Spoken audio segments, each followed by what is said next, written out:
Hello and welcome to the Westcity Church podcast. If you'd like to get to know us more, find us at westcitychurch.com.au. We really hope that you're encouraged by today's message.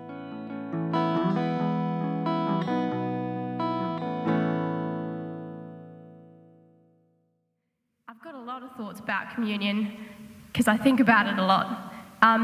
But the main one is I've always been really scared of communion. I've always been a little bit thrilled as a tacker of the idea of, dipping my bread in the wine and not the Ribena, but I was always just still pretty scared. As a little tacker, communion was a solemn and official occasion. In the church I grew up in, we would all walk up the aisle, form a big circle, and the old posh folk in the church would hand out the bread, hand out the wine, and walk around, and we'd go sit back down. The blood of Christ, the body of Christ, blah, blah, blah, blah, blah, blah. I have a really vivid memory of the pastor from this church saying something regarding parental permission to have communion, and that's where the fear began. I heard that and I wondered why I needed permission. Was it something special? Was it a treat? Was it dangerous? Was it something only adults can do? Anyway, I needed permission. How was I going to do that? I didn't really want my parents to know that I wanted to take communion because I didn't know anything about communion.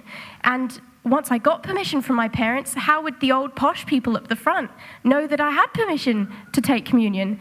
So I thought, well, I'll just do what everyone else does. I'll just walk up there, put my hands in front of me, and bread? Yep. Blood? Yep. Sick, we're on. I know what to do. But then little Cossie found herself in a Catholic church in the middle of Kerala, India, on a weekend retreat. And not only did I not speak the language, but even more disconcerting, there were no posh old people, and we didn't walk up the pews to get communion. In fact, there were only a few select little girls dressed in white who walked up and had communion.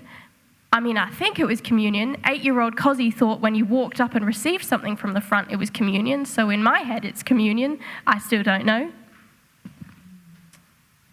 And then I remember communion wow, the word communion's losing its meaning. Anyway, we'll keep on saying it. I remember communion in another church, in another country, and I felt a hand on my shoulder as I got up with the rest of the congregation to go and receive communion. And a voice said, oh no dear, wait a sec, hang on, are you baptized? No? Oh, you can't have communion. Communion's only for people who are baptized. All right, cool, I'll take note of that for next time. Next church, yeah kid, sure, take a big sip of red wine. Yes. Next church, bread? Yeah, sorry, nah, we have wafer-thin paper, and here's some juice to flush it down when it gets stuck in your throat. Cool. Next church, eat the bread before you get given the wine. Next church, eat the bread and wine. Whoa, Phil, once you sit down, then you can eat it, but wait for the man at the front to, read from a book. So not only was communion a different and unknown situation in each church, but I never knew when it was going to happen. It's a bit like a pop quiz at school. At school, a pop quiz is a possibility. Do you call it pop quizzes? Pop quizzes here? Yeah, cool. I was homeschooled. I don't know. I don't know why I'm using this metaphor, simile. You don't know if you need a prep for a pop quiz because you don't know if you'll get it. And when you do get a pop quiz, communion, you feel unprepared and a little bit flustered. So communion was an unknown event. It required confused little Cossie to stop jittering and act solemn and stern, to walk up an aisle slowly, when my brain was compiling all of the previous confusing experiences of communion that I had that have told me that I shouldn't be there. So when Mum and I came to Westcity for the first time, we sat in the aisle on the pew that Nina's on, or maybe it was where MJ is, one of those two. And I heard Kelly talk about communion, and I was like, oh shit, pop quiz. But then I heard Kelly read the lines about those who have tried and those who have failed being welcome at the table. And I was introduced to a table that had no prerequisites for me to eat at. And I was flabbergasted. At that time, I was fed up with the whole God thing. She'd really been rubbing me the wrong way. The church had been really angering me.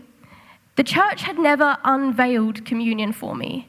It had never helped me wipe the fog from my goggles. I've been diving a lot. It never acknowledged that I might not know about or feel welcome for communion. I was afraid to partake in communion because it had always felt like everyone else had something special about them that made them suited for the table, but not me. And every time I ate the bread and dipped it in wine, I felt like I was lying. And all of that changed that first day at Westcity. I was still confused about communion, and I still am. I still don't really know what it is, why it is, but I'm pleasantly and safely confused.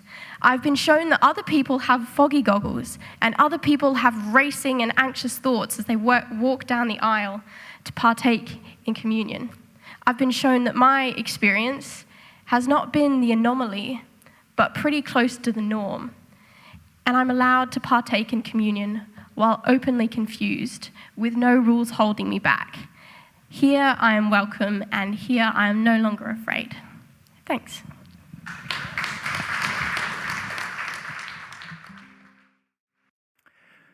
Great. Well, wonderful to be with you today. One of my favorite places, actually, to come and worship is just something very, very special here at Westcity, and thank you for letting me be part of it today. And I've been asked to take part in your series on Jesus, this extraordinary leader, and to answer a very specific question, to look at the way that Jesus uses questions and how he's a leader through the questions that he asks. So let me start then by asking you some questions, like as a kind of little kind of trivia quiz of sorts. Let me see. Trivial Pursuit. Who's your champion Trivial Pursuiter here in the church? Answer this question. How many questions is Jesus asked in the Gospels? How many questions is Jesus asked in the Gospels? Anyone want to give a stab answer? 350. Scale it down. 370, no, that's scaling it up. Scale down. 70, scale it up. 100, scale it up. Down. This is going to take a very long time. 183 questions. Not much more interesting, though, because that's just like a 183, who cares? But how many does he answer directly? Right. So he gets asked 183 questions. How many does he? Okay, you asked that question. Here the answer is. Like how many? Okay, someone said 3. Very good. Now, it's actually a matter of dispute because, it's one of these quite awkward things. It depends on the translation and everything, what you're working with. But somewhere between 3 to 8 questions, he answers just bang on. Yep, that's the answer. The others, he tends to answer back with a question. In fact, so then your next question is, how many questions does Jesus ask? You might think so, but you're wrong. So up. 183 upwards, kind of go north. 241, go north. Go north. Go south. 307. So there are 307 recorded questions of Jesus. And let's just have a look at some of them. So they're quite varied. Here are 10 of them. So I promise you I'm not going to ask you all 307 questions of Jesus. You will get out of here sometime today. But here are 10. Here are 10 from Matthew's Gospel. If you are kind only to your friends, how are you different to anyone else? Even pagans do that. Good question. Can any of you, by worrying, add a single moment to your lifespan? What do you think of that one? Why are you anxious about clothes? Very pertinent. And why worry about a speck in a friend's eye when you have a log in your own? Oops. Do people pick grapes from thorn bushes or figs from thistles? Probably not. Why are you terrified? Because we are in a storm and the boat is about to sink. Thank you very much. It's a perfectly reasonable feeling. But why are you terrified? Even though you're about to drown, why are you terrified? Okay. Why do you harbor evil thoughts? Can the wedding guests mourn so long as the bridegroom is with them? Do you believe I can do this? Do you believe I can do this? What did you go out in the desert to see? And so it goes on, just heaps and heaps of questions. And like each one of those questions forces you to think more deeply. And it's the way that Jesus leads and guides us and develops us. He says, come on, you asked me this. Sorry, that's not relevant. Let me ask you the question that you should have asked. And 307 times he kind of puts people on the spot. Think about this, think a little bit more deeply. And today I'm wanting us to look maybe at just one question of Jesus that he asked twice. If we have time, I might go into a second one. And the question is actually, is very fascinating. It's a question that you would think that we all want Jesus to ask of us. Because Jesus asked this question in Mark chapter 10, he asked it twice. What do you want me to do for you? What do you want me to do for you?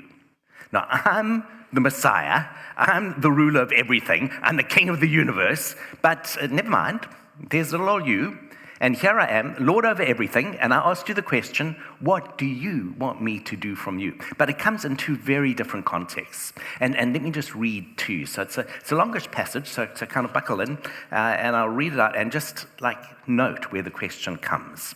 So Mark chapter 10, we're working from, Mark chapter 10, verse 32. They were on their way up to Jerusalem, where Jesus was going to be crucified. So this is getting towards the end of his ministry, with Jesus leading the way, and the disciples were astonished, while those who followed were afraid. Again, he took the 12 aside and told them what was going to happen. We are going up to Jerusalem, he said, and the Son of Man will be delivered over to the chief priests and the teachers of the law. They will condemn him to death and will hand him over to the Gentiles, who will mock him and spit on him, flog him and kill him. 3 days later, he will rise. Then James and John, the sons of Zebedee, came to him. Teacher, they said, we want you to do for us whatever we ask. What do you want me to do for you? He asked. They replied, let one of us sit at your right and the other at your left in your glory. You don't know what you're asking, Jesus said. Can you drink the cup I drink or be baptized with the baptism I am baptized with? We can, they answered. Jesus said to them, you will drink the cup I drink and be baptized with the baptism I'm baptized with, but to sit on my right or left is not for me to grant. These places belong to those for whom they have been prepared. When the 10 heard about this, they became indignant with James and John. Jesus called them together and said, you know that those who are regarded as rulers of the Gentiles lord it over them, and their high officials exercise authority over them. Not so with you. Not so with you. Not so with you. Instead, whoever wants to become great among you must be your servant, and whoever wants to be first must be slave of all. For even the Son of Man did not come to be served, but to serve and to give his life as a ransom for many. Then they came to Jericho. As Jesus and his disciples, together with a large crowd, were leaving the city, a blind man, Bartimaeus, which means son of Timaeus, was sitting by the roadside begging. When he heard that it was Jesus of Nazareth, he began to shout, Jesus, Son of David, have mercy on me. Many rebuked him and told him to be quiet, but he shouted all the more, Son of David, have mercy on me. Jesus stopped and said, call him. So they called to the blind man. Cheer up, on your feet, he's calling you. Throwing his cloak aside, he jumped to his feet and came to Jesus. What do you want me to do for you? Jesus asked him. What do you want me to do for you? Jesus asked him. The blind man said, Rabbi, I want to see. Go, said Jesus. Your faith has healed you. Immediately he received his sight and followed Jesus along the road. So there you go. Did you notice the two very different contexts of those questions? The first is just awkward, isn't it? Did you get the context? They're on the way to Jerusalem. People are really anxious. They realize this is a dangerous journey. It's not going to end well. And Jesus, in fact, tells them, I know it's not going to end well. And he says, we're going to Jerusalem, and there I'm going to be betrayed. I'm going to be handed over, and people are going to spit on me, and they're going to flog me, and I'm going to be killed, and that's it. And then James and John come up and say, Jesus, would you please do for us whatever we asked you to do? We've got something we want to ask you. And Jesus says, well, what do you want me to do for you? And they say, well, given that you're about to die, presumably you're going to be getting to glory sometime soon, and you're able to hand out all the goodies that kind of go with that. And we really want to be important forever and forever. So is it okay? We'd like to sit on the left-hand side and the right-hand side of you in your glory. That would be super cool. Thank you very much. It's tad insensitive, don't you think? If you just heard Jesus say, you know what's going to happen? I'm going to go to Jerusalem, and we're getting there soon, and I'm going to be crucified and spat on and flogged. What would be your instinct? Great. Your inheritance, what is it? It's bizarre in some ways that they would do this, but they do. They do. And when I was reading, I was kind of reminded, I have 3 children. They're all married, grown up now, but I can remember when they were kids. And I was pastoring a church in Auckland at that time, and we'd often have people from the church around for a meal. And whenever people came around for a meal, then it meant there would be dessert, and there'd be chocolates, and there'd be all kinds of things that there weren't usually. And so our kids loved those occasions. They had these super sweet teeth. And they'd usually take part in the meal with us, but then they'd notice that there'd be some dessert or something left over. And they'd have to go to bed, and we'd engage in the adult conversation and everything else. And they were supposed to be sleeping, but the moment the guests would be out the house, they would just come charging out their room and say, are there still chocolates left? And where's the dessert? And can we have some more? And they'd be super enthusiastic. So they think, no, we're going to get all these. And we'd say, well, it's not very good to have a sugar high just before you go to sleep. And, why not wait till tomorrow? You can store them up in them. And they'd be like, yes, but can we eat them now? And it didn't matter what we'd say. We'd give them reason after reason. This is not a good time to kind of be eating all these chocolates now. They'd just be, yes, but can we eat them? Can we eat them now? It's boom, boom, boom, not going to listen to a word you say. Just give us those chocolates. And it's almost like that with James and John. I'm going to die. I'm going to be crucified. I'm going to be beaten. I'm going to be blah, blah, blah, blah, blah. Yes, you're going to die. Okay, but can you please give us the left and right-hand seats? So, we want to make sure that we do okay with the inheritance. Thank you very much. That's the thing that really matters to us. Not a moment of, oh, my goodness. Can we support you in some way? Can we help you in some way? Can we maybe persuade you not to go to Jerusalem? It's just oh, my goodness, this is opportunity, isn't it? And so Jesus, he carries through. So remember how it started? They came to him, they said, Jesus, will you do for us whatever we asked you to do? Blank check, please. You're vulnerable at the moment. We can catch you. We can see you're quite morbid. Maybe you'll say yes to anything. Okay, so do whatever we asked you to do. And Jesus, he's just, so what do you want me to do for you? You who are amongst the most privileged people in the world, who've been able to journey with me, who know me, have my time all the time, is there still something more that I could do for you? Yes, you can guarantee our position forever, left and right-hand side. And yes, you don't know what you're asking for.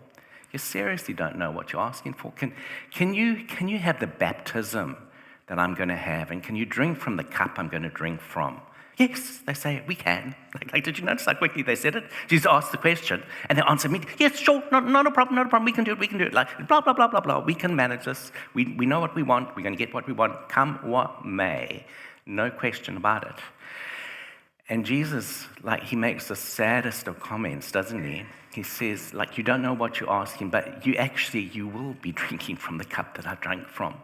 And you will be baptized with the baptism that I'm being baptized from. But to give you the seats on the left and the right, that's not actually mine to give. Sorry, can't actually do that particular one. And I guess in asking that question, he then goes on, he says, but remember, if you want to be great, because I think what you're saying to me is you want to be great. Okay, if you want to be great, become a servant.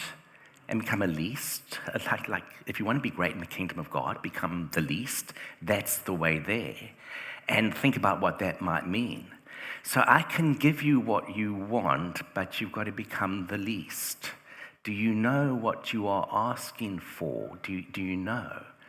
And I guess sometimes we have to like play in this little tension. Jesus comes to us and he says, what do you want me to do for you? What do you want me to do for you?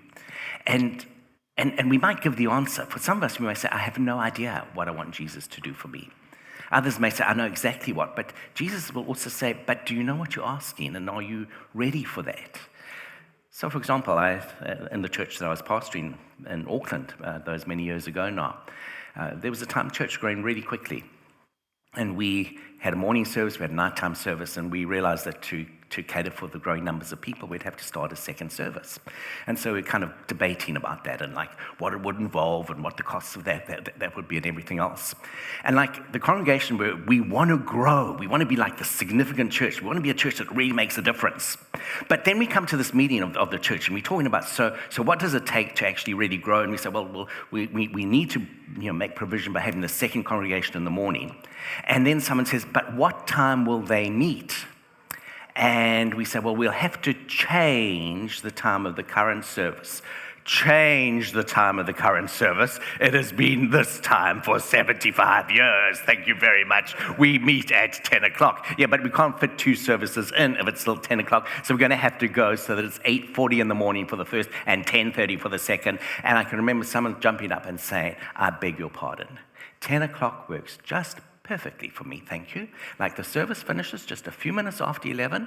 I sit around here and I talk to my friends. I leave here just after 11:30. I get home just in time, and the midday meal is at midday, 12 o'clock. Now, if the service moves to 10:30, that's not going to be possible anymore. And I have to look at them and say, that's right. It's not going to be possible anymore. Like, are you willing to pay the price? Sarah, I want this place to grow, but like, what do you want me to do for you? And what might you need to do for that to actually happen? Like, that's a probing thing, isn't it? Like, so you want to be great in the kingdom of God? Absolutely. So here's the pathway. Pick up the towel, pick up the bowl, wash the feet. If you want to be great, become least in the kingdom of God, says Jesus. Testing, difficult one. What about the next one? Very different context. It comes straight afterwards. So what's so great about this is these are stories on the journey. So on the journey, there's this, like the disciples come up to Jesus, like, do whatever we asked you to do. What do you want me to do for you? Like left and right-hand side.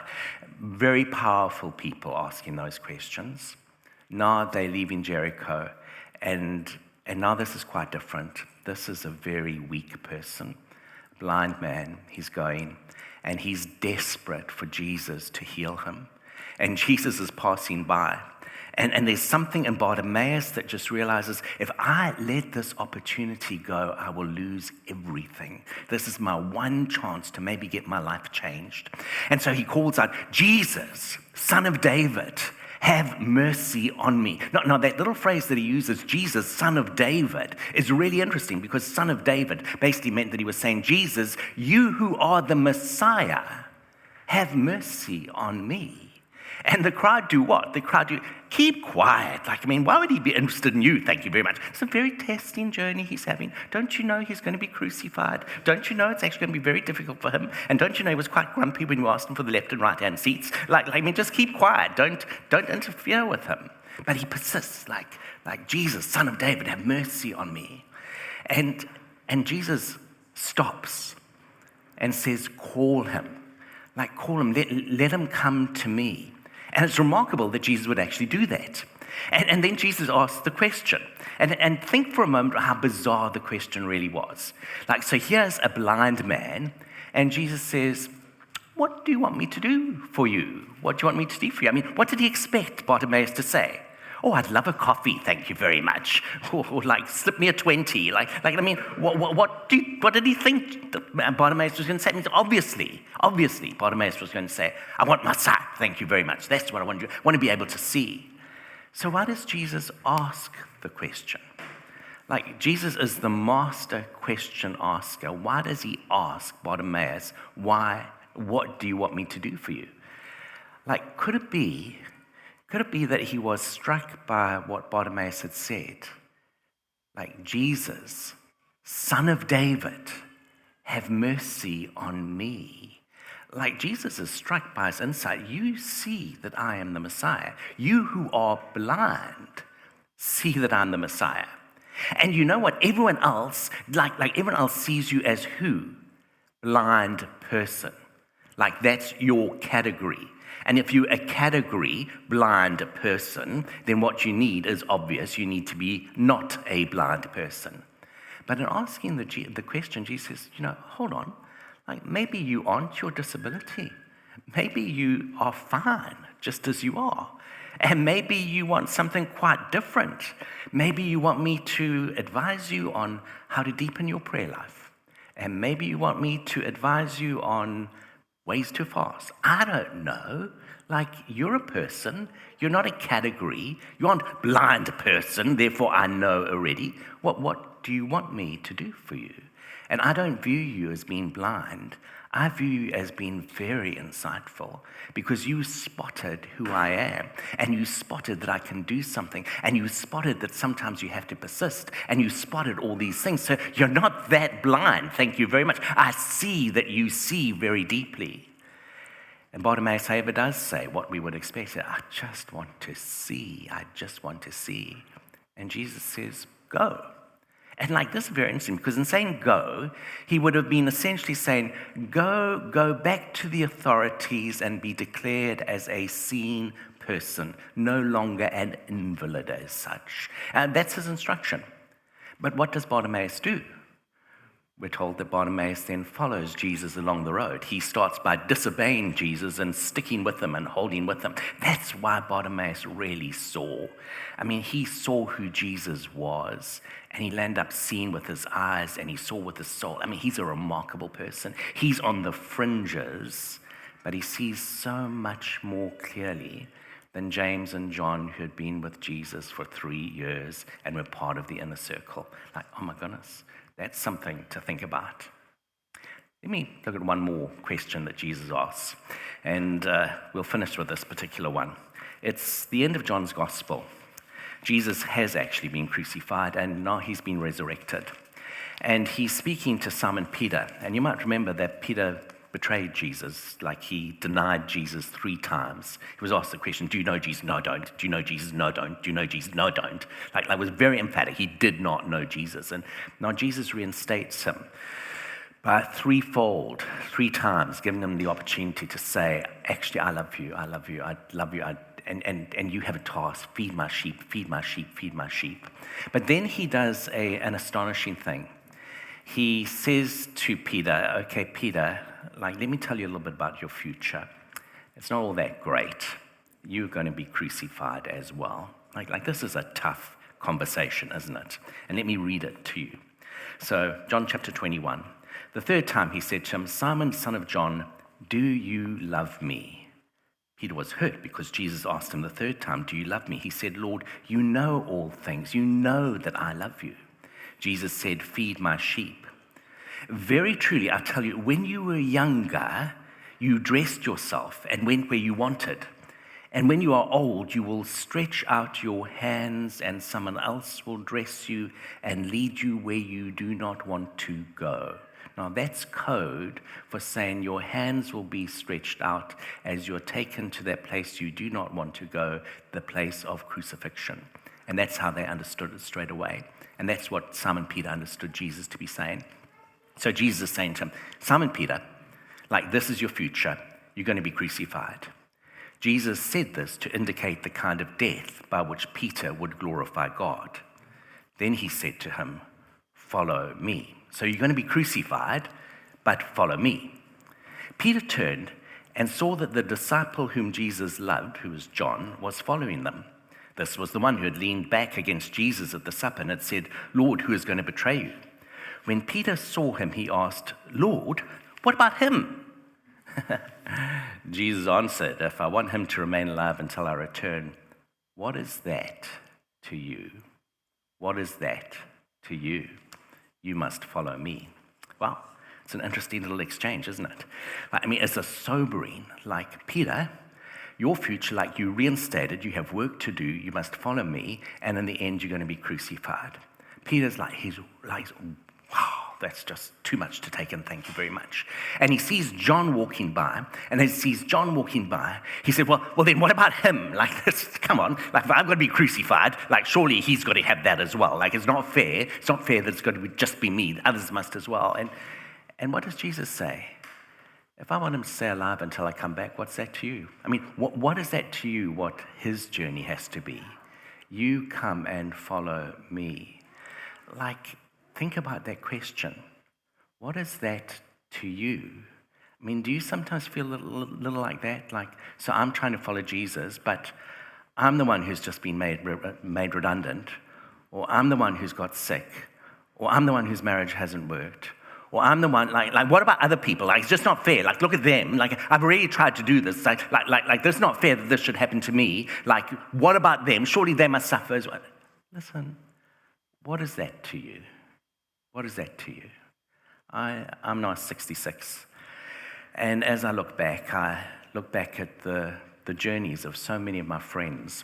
And some of them, like, they've been amazing and they're great. And some have been, like, super successful.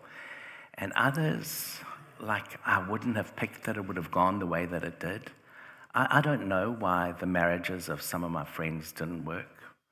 I don't know why 3 of my friends committed suicide. I don't know. I don't know why. Oh my goodness, why Tony died of cancer. I don't know. He was such a nice guy. I don't know so many things. And I don't know why my journey has been great and really good. But you know what? Maybe in a few years' time, you might not say that. I don't know. None of us know. And we can, like, look around and we can very easily say, well, if I'm going to have this, thank you very much, what about them? And she's just said, if I want them to have that, what is that to you? What is that to you? You come and follow me. You come and follow me. So the questions of Jesus, what do you want me to do for you? You who are privileged, you who have nothing, you who compare yourself to other people and say, well, if they're going to have that, I've got... What is that to you? But do you believe that I can do this for you? Let's think again of some of the questions of Jesus. If you are kind only to your friends, how are you different to anyone else? Can any of you bear worrying at a single moment to your life? Why are you terrified? Why do you harbor evil thoughts? Do you believe I can do this? Do you believe I can do this? Well, let's just be quiet and pray for a moment. And I don't know which of the questions is for you. What do you want me to do for you? There might be a bit of a price tag, but what do you want me to do for you?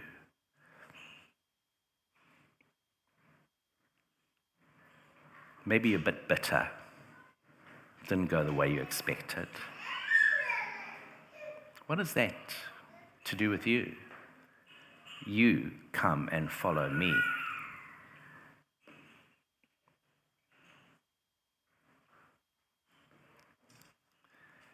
Why are you terrified? Why are you terrified? Do you believe I can do this?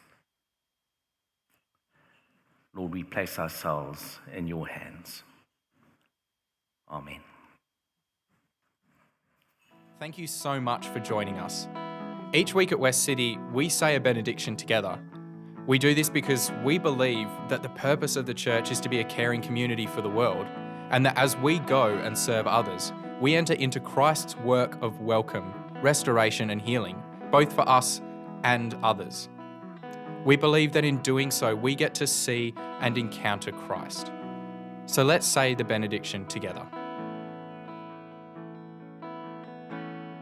We come together as the church to be reminded of the go of Christ.